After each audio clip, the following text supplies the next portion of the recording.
Hi everyone, welcome back to my channel. Thank you so much for tuning in. I know it's been quite a long time since I last made a video. I feel like I say that every time I make a new video on this channel.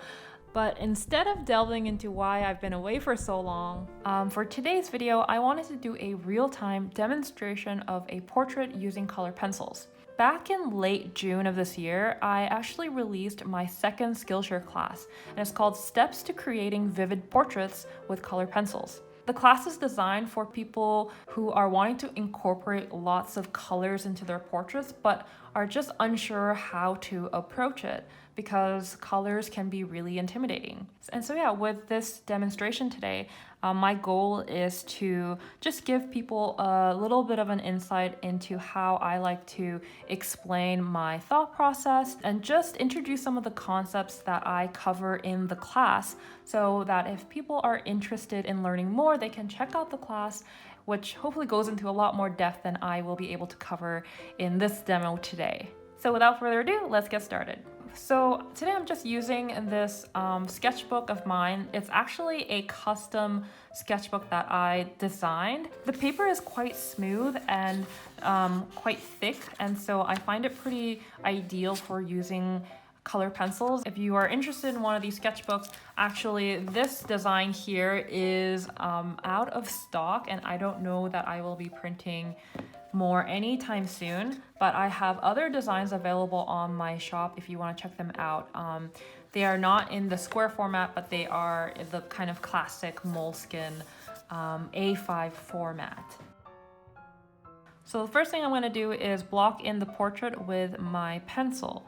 And there are several reasons why I picked this photo. The biggest reason is that it has a very clear distinction of light and shadow. And this is something that I talk about in both of my Skillshare classes, which is if you are looking for photo reference to work off of for a portrait, then I highly suggest using a photo that has a very clear sense of lighting, which means you can clearly see a very distinct light and shadow side, which this photo has. All right, so the first thing I do when I am about to do a portrait is try to get the general shape of the head and the hair all blocked in on the page so that I can figure out how much of the space I want it to take up on the page. So I think I'm just gonna block in the basic just like silhouette of her entire head, including the hair. Just kind of roughly block it in like that. Get a little bit of her neck down here.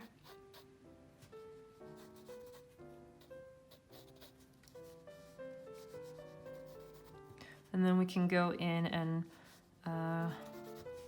fine-tune all those angles once I've gotten the general big overall shape of everything. I'm just trying to see the broad, kind of the broad stroke of things, not get lost in trying to define every little nuance. All these little nuances that I'm seeing in the hair, I'm not gonna worry about that for now. Actually, I think I'm gonna make the head take up a bit more space on the page.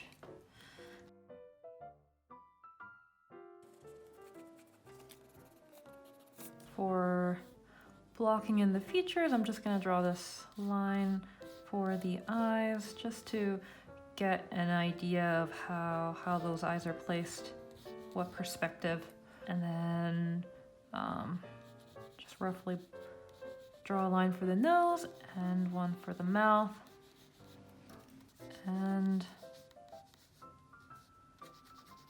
go from there. So when I'm blocking in, if I have a photo like this where it has such a clear distinction of those shadow shapes, I try to draw that in as I'm blocking it in, because blocking in these shadow shapes is really going to help me when it comes to the coloring stage.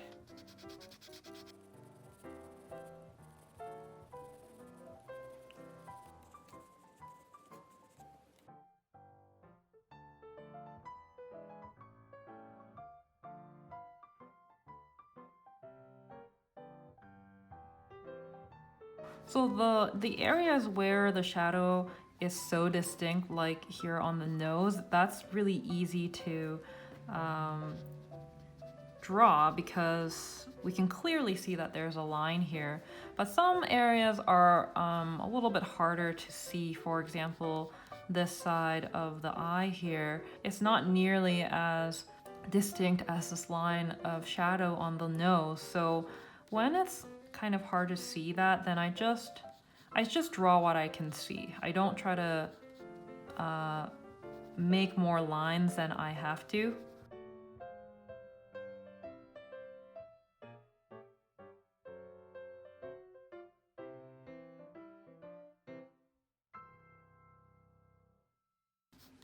Just roughly try to block in the outer silhouette. Hair can be quite a challenge for a lot of people, including me, because it's just a lot of very complicated shapes and lines. It can really be easy to overstate it and make it just overly complicated and messy, and so I really try to just see the overall big shape of things and worry a little bit less about little details and every little flyaway hairs. For now, the back of the hair here doesn't really make sense to me too much, so I think I'm just gonna leave it at that. And I can resolve this stuff once we pick up the color pencils. So especially in the block-in stage, don't worry about getting all the little fine details very accurate, because you can refine those things as you go. For example, now I'm more clearly able to see and refine the side of her head here, because I feel like it got a little bit too wide there.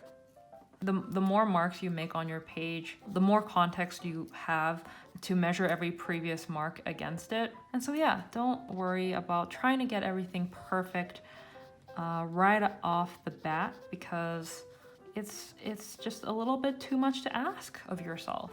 So this shadow along her forehead here, I'm gonna draw it like this, and along her neck here, you can also see a very clear shadow, so I'm gonna draw that in.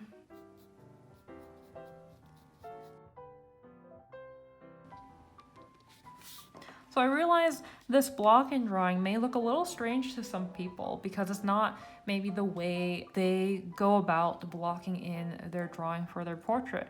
So the reason why I blocked it in like this and why I use this approach in my Skillshare class is because clearly defining that boundary between light and shadow makes it so much easier for you to organize all of the values and keep the values in check. Having such a strong sense of light versus shadow and going into the picture with it right off the bat, you will start to see the picture forming together very quickly. It doesn't take much. So from this point, I'm going to just lightly erase the graphite lines a little bit so that I can just see what is going on without having a lot of graphite on the paper, so that it would show through the color pencils. So I'm just gonna take my kneadable eraser and lightly dab away some of the lines.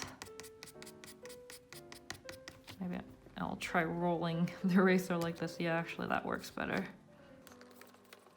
Sometimes I like to use a Prismacolor Kohl Erase pencil, and with those I don't even really bother erasing the lines because the color usually just incorporates really well with the color pencils. All right, so here we have our ghostly image of our block-in, and now we're ready to bring in our color pencils. So the first thing I'm going to do is establish an underpainting for this portrait. Most of you are probably familiar with the term underpainting. It is just a wash of color that you lay in the initial stage of a painting to give you a base color to work from. So I'm thinking what color I want to lay down as an underpainting to influence every aspect of the picture and therefore affect all the colors that I lay over top of it and hopefully help kind of harmonize all the colors together. So my usual inclination is to go for a warm underpainting, but lately I've been enjoying doing the opposite and going for a blue underpainting. So let's try that. So I'm just looking for a light-ish blue color. This blue might be a little bit too dark. And the reason why I'm looking for a lighter color is because, as you know, with color pencils, it's better to go from light to dark. And so because there are a lot of very light areas in the photo, I worry about going a little bit too dark too quickly. So I'm gonna try to find a lighter blue than that. Now I'm going to lightly and evenly go over the entire picture so that we have a nice little wash of this color. So the key is to be very light-handed and use even strokes as much as possible. Now this color might be light enough so that it doesn't even really pick up on camera, which is a little unfortunate. Actually, so I'm gonna go ahead and put my sketchbook down here so that my hand has somewhere to rest on. So I'm just going over the entire picture in an even fashion.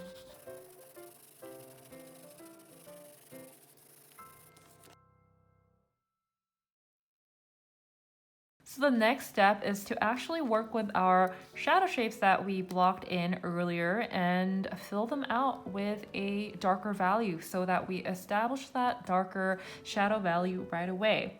And you'll notice once I do that, the drawing will start to come to life quite quickly. So what I'm gonna do is I'm going to pick a color that is darker in value and warmer in tone. Now this isn't a rule in any sense because really there are no rules in art. You can pretty much get away with anything, but shadows on the face tend to be warmer unless you are going for that blue cool shadow look. So I'm going to pick a warmer color to start for the shadows, also because it's gonna kind of complement the underpainting that we've established. So I've gone and picked my shadow color, and what I'm gonna do is just find those areas that I've blocked out as the shadow shape and just lightly fill them in. So I'll start with the areas that I was most sure about that was in shadow, which is this area here with the nose. I'm having a little bit of hard time finding my drawing again, so I'm having to kind of draw that back out.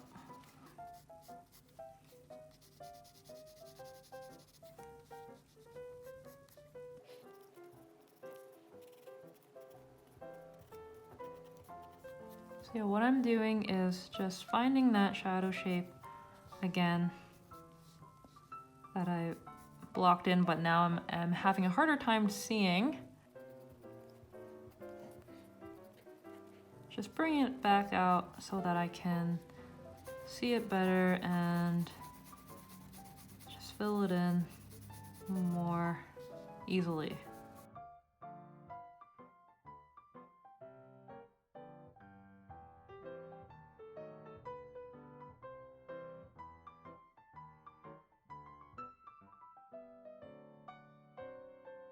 I think I'm gonna put her entire eye here in shadow.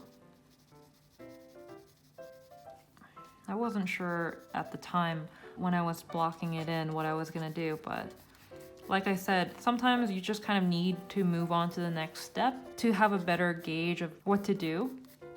And just like we did on the face, filling in the shadow shape along the neck here.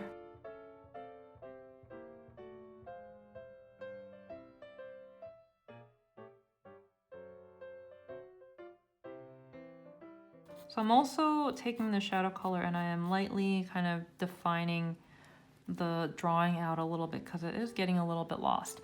And the other thing I'm gonna do with this color while I have it in my hand is actually I'm going to shade the hair, the entire shape of the hair as well with it, because the hair, from what I can see, is a darker value than the skin. And so I don't care at this point what color the hair is. As long as I can see that it is a darker value than the skin, then I'm going to treat it as such and just simply block it all in as an even darker value. The overall statement of that hair is that it is darker than the skin. And what we care about in these initial stages when we're laying down the foundation, before we start bringing in a whole bunch of colors in, is that like broader overall picture. Let's get this iris in here.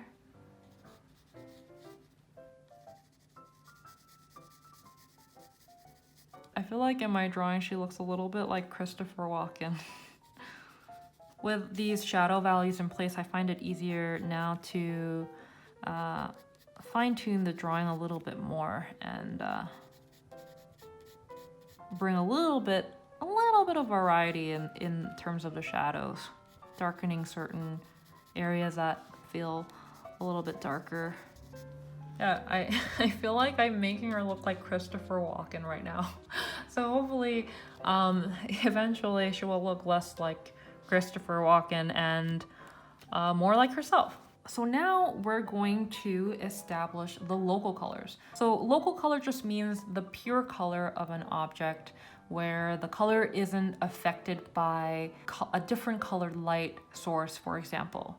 So it's basically as easy as asking, what is their skin tone? What is their hair color? What is their eye color? What is the color of their blush? So without further ado, let's establish the local colors.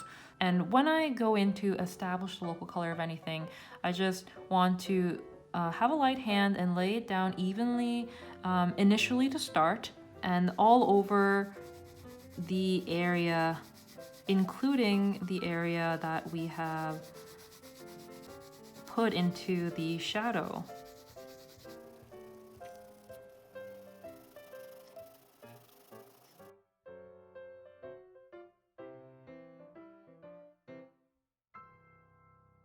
Next, let's establish her eye color. They look like a brown kind of ambery color, like this one. So let's go in with that.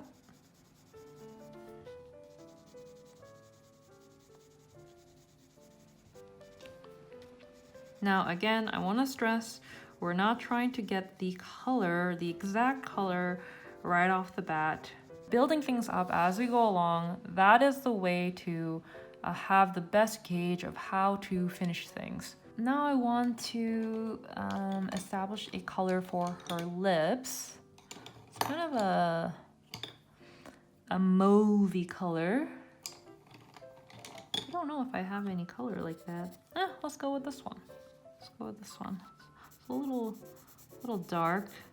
It's not quite as pink as maybe I would like, but we'll go with it for now. So I'm gonna actually go over it with a brighter pink here.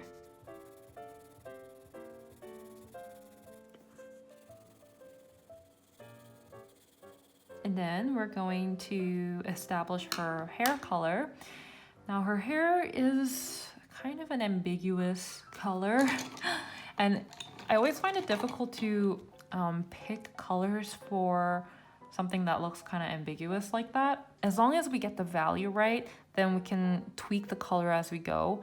So a lot of the times what I do, I just pick something and I just go with it. So I'm going in with this kind of grayish green color because I figure there's already this kind of warm brown color over the hair, and the hair itself is less warm than that. So this might just help tone it down or make it more neutral to what I see in the photo. As well, it's going to deepen the value of the hair. And I'm really trying not to care too much about how I am shading the hair. In my experience, when it comes to portraits, the hair needs to take a bit of a step back in terms of like interest and contrast to the face. So right now I'm really trying not to worry too much about how I am drawing every like shape and strand of hair. The hair is something that I worry about later in the process, later in the portrait, once the face is a bit more fleshed out. And don't forget the eyebrows as well, if they're the same color of the hair. Still building up this color of the hair.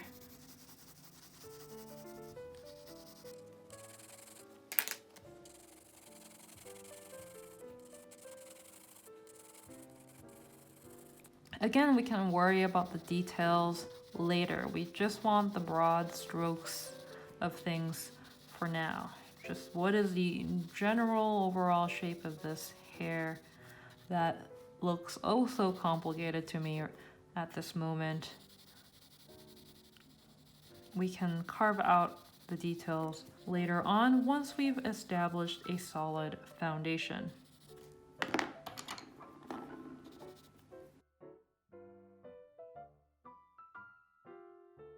So here is how our portrait looks like now.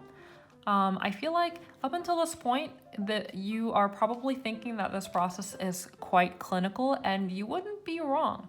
But now is when we can kind of start to have a little bit more fun and add a little bit more color. So how can we bring a little bit more life into this portrait at this point?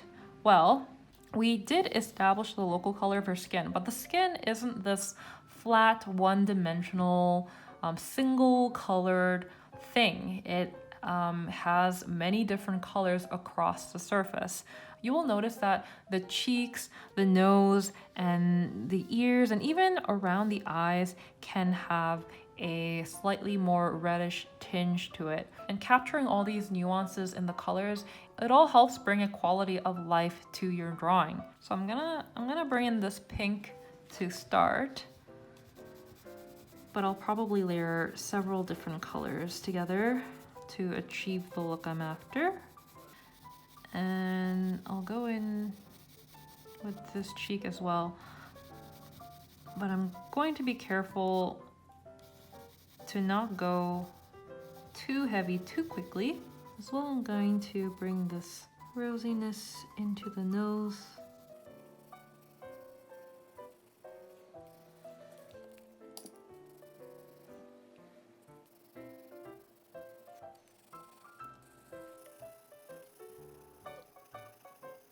So yeah, I think that already helps bring a lot of life to the skin. The eyes can also have that rosiness to it, especially if they're really pale skin.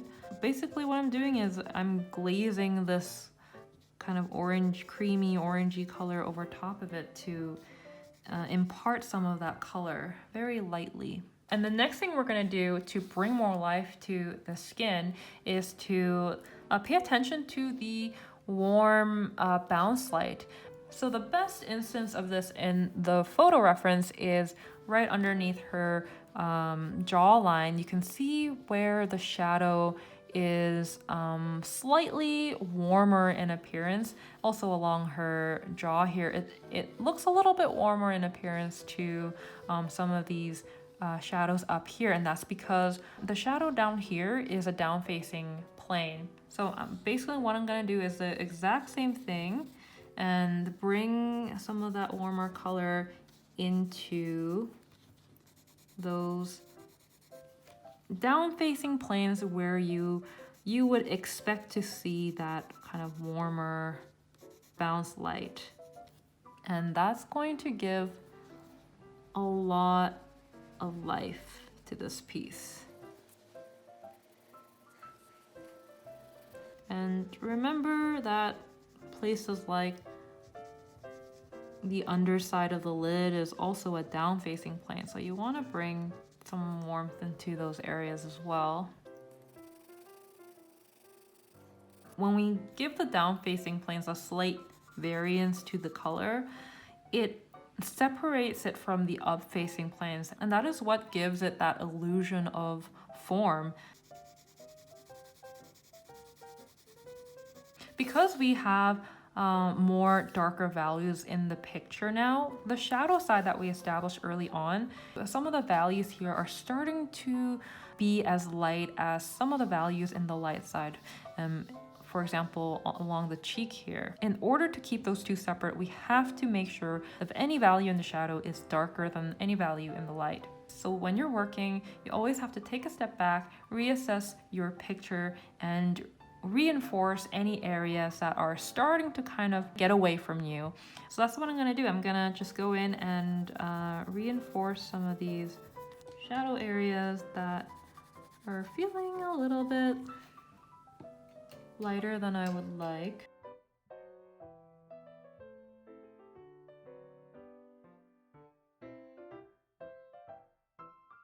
Now that I have more context in the picture, I'm realizing those irises are way too light, so I'm going over with that shadow color, and it looks a lot better in my opinion.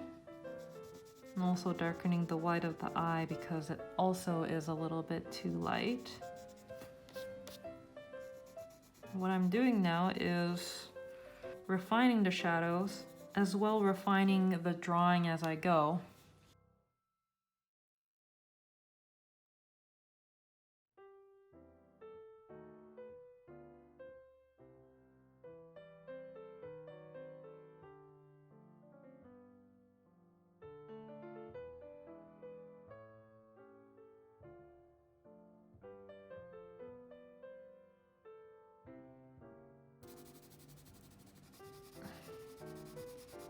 I'm going over the skin again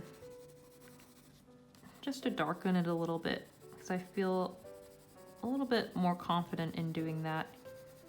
Give it a little bit more color because it is rather pale.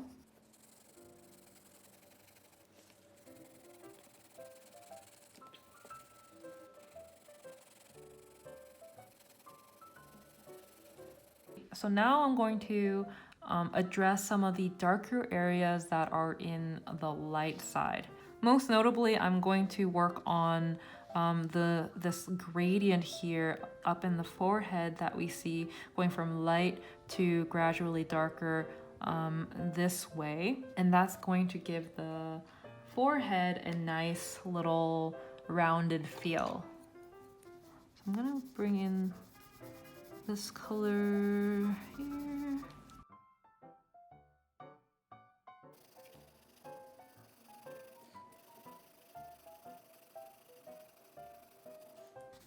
Strengthen the rosiness along the cheek here.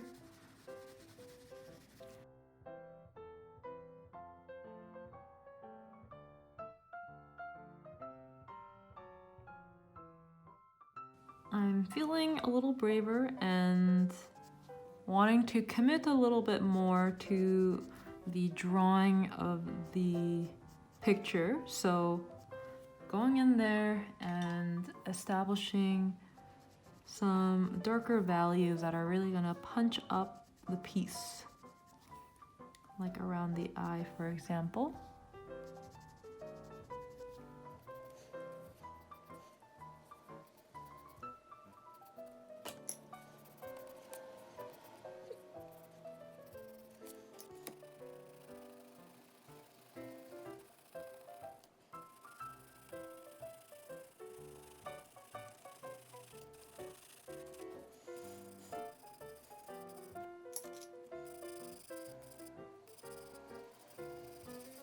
So now I think it's finally time to kind of start tackling the hair that I've been neglecting all this time. I think we can still go further in its value and pick a more certain direction in terms of the color. I'm kind of digging, there's like this faintest kind of green that I'm seeing from one of the colors that I used. And so I think I kind of want to bring that out. And I think the reason why I want to bring out the green is because so far the colors along the face here have been quite warm.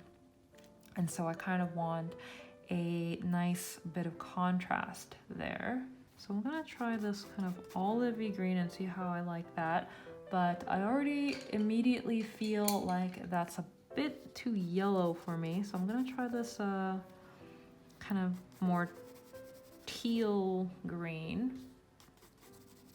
And I think I like that. I might need to kind of neutralize it with a brown color afterwards. But I kind of like that actually. Even though that is not the color of her hair, I'm kind of digging that color. So this is all the reason to try to arrive at your color through many different colors and trying to just find that one perfect color to get to 100% with. Because by doing what I did here, it allows me to be more experimental and use colors I didn't expect to use.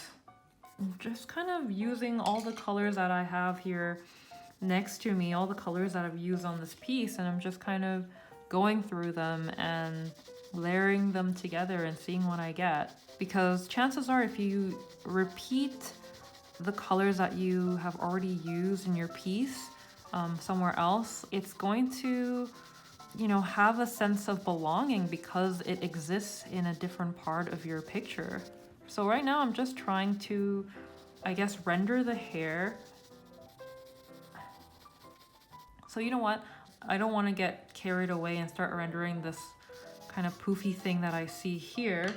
I should concentrate on bigger things, more important things, like this big shape, big dark shape here. You know what? I can't really tell what's going on, but I see this big dark shape here and I'm just gonna draw what I see. And I find when there's a complex shape, a complex thing that you just kind of can't understand, just draw the shape as you see it. Even if you don't really understand it, just try to portray it as best as you can. And then it will look like what it looks like in the photo. I think usually that's how it works for me. And you know what? I really don't want to get too overly complex with the hair.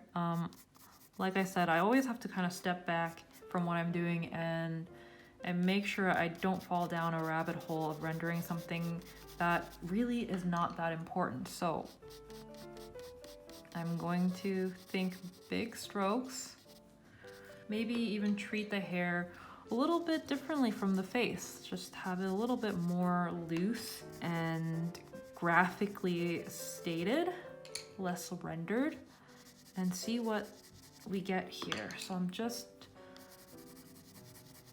kind of indicating the direction of her hair along the hairline.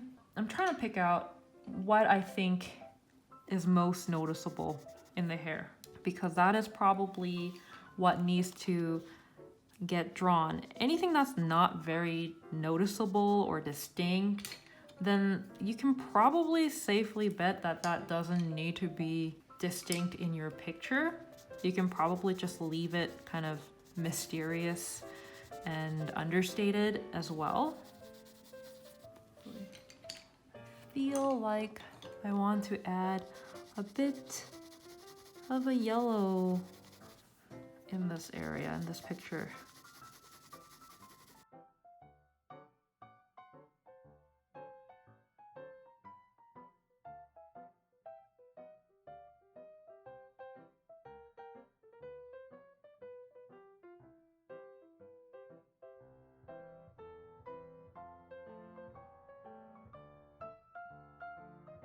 So now I'm just gonna draw some hair wisps. And again, I'm gonna kind of alternate between the colors that I'm using so it looks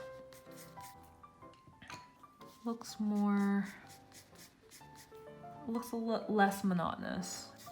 And notice how I left this area much looser, and then this area has a bit more definition, and that is definitely by design.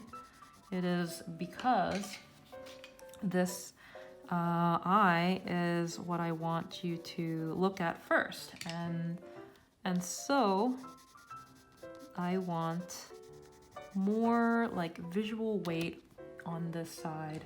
Everything else can have a little bit less visual weight, a little bit less definition as a result.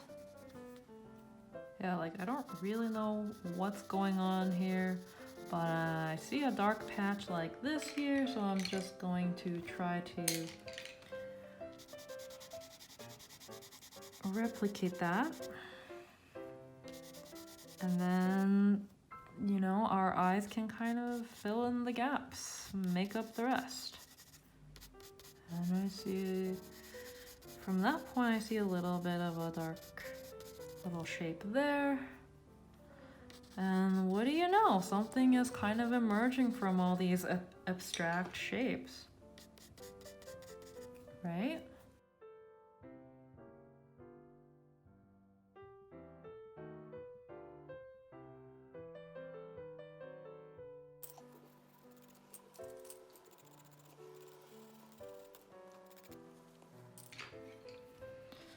But you see how all these colors kind of add together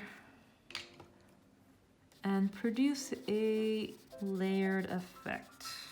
So when someone looks at a picture and then sees all these different colors and wonders, how did the artist arrive at making those decisions? Like, how did they know what colors to use in that specific area? The truth is, I mean, at least for me, I don't know.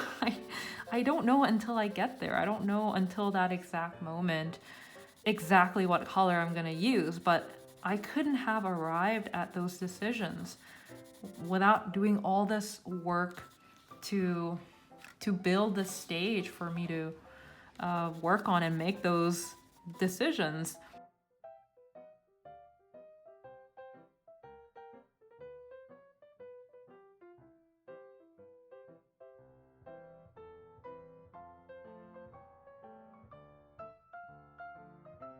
Make any last minute design adjustments.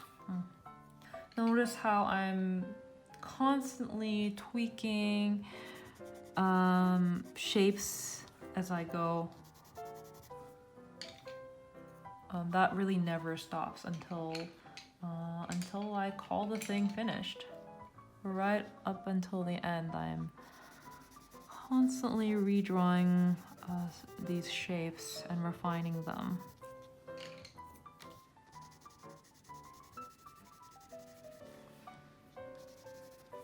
Now I feel like I feel that like big kind of billowy bang a little bit better. It's like whoop.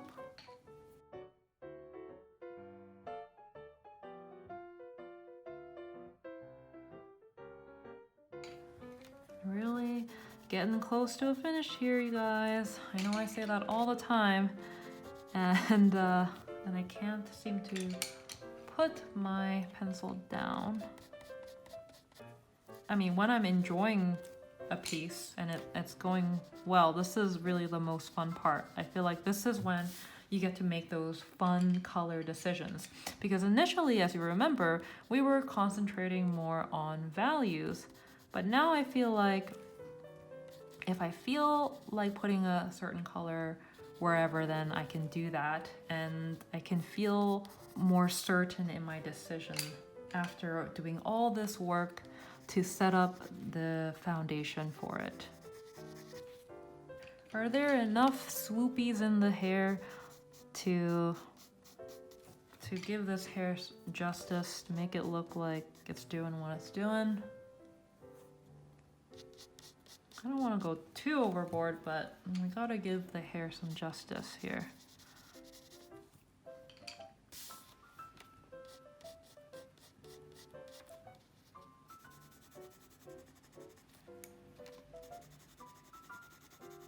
So I'm still fine-tuning the shadow shape, still going back to it, seeing if it needs to be strengthened in certain areas to give it a little bit more oomph.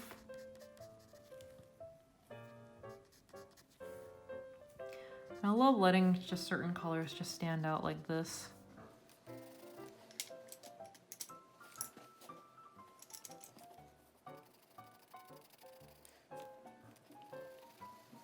So what I do when I want to add more colors into the piece somehow is I look for transition areas. So I look at a transition area like this, which seems to be pretty two different solid colors. And what I do with that is I add a third color. I introduce a third color into that transition area. For example, I'm gonna take this orange color and I'm going to introduce that third color along that transition so that it's between this kind of light peachy color and then this kind of darker rosy color. So now there's this third color in between that transition, and what that does is it brings so much more interest to that area. Bringing another color into the mix, it really gives those colors, those other colors, some context to live in. So all those colors suddenly feel a lot more meaningful. So here along the nose, I want to add another color there. I think I'm gonna add this kind of purpley color.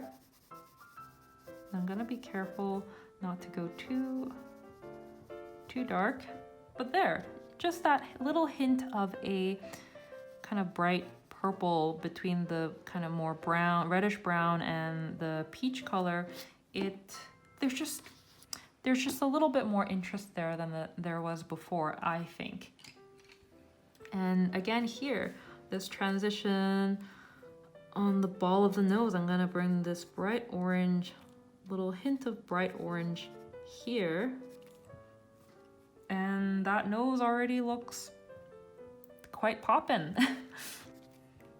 Now I'm going to kind of define this nose a little bit more actually, now that I've done that, so that the edge here isn't so noticeable. There we go.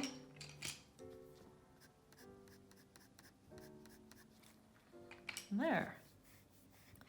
I mean, you don't have to do this everywhere, but I do get pretty tempted to do that pretty much everywhere in the photo or in the drawing. Wherever you see two colors touching, just think about how you might want to introduce a third color into that transition area to just give it a little bit more richness and depth. Because colors want to belong in a family. They need other colors around it to have any kind of meaning.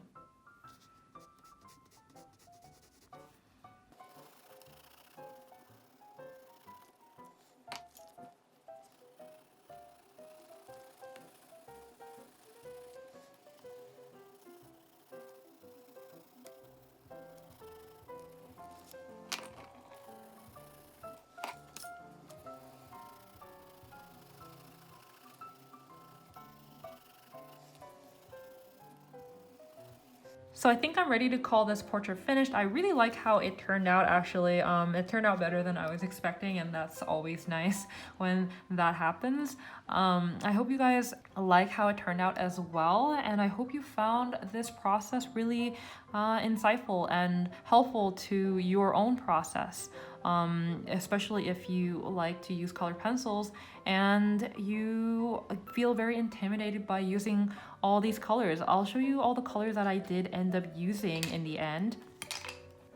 So in the end, these are all the colors that went into the piece here. Anyway, I hope you got a lot out of this demonstration. If you did and you'd like to learn more, then definitely do check out the Skillshare class, because I definitely go into a lot more depth, and there are at least two demos like this, like real-time demos where I walk through pretty much every step of the process and every important decision-making process, so you can clearly understand what's going through my head and why I'm making the decisions that I'm making. And for those of you wonderful people that have actually taken the class already and even maybe submitted a student project, do know that I am definitely still planning on getting around to that critique video that I have promised many months ago. For those students, please know that I will definitely get around to selecting a few of your submissions and doing a draw over critique video on it. So with all that said, I think that's it for now. Thank you all so much for watching, and I'll see you guys in my next video. Bye!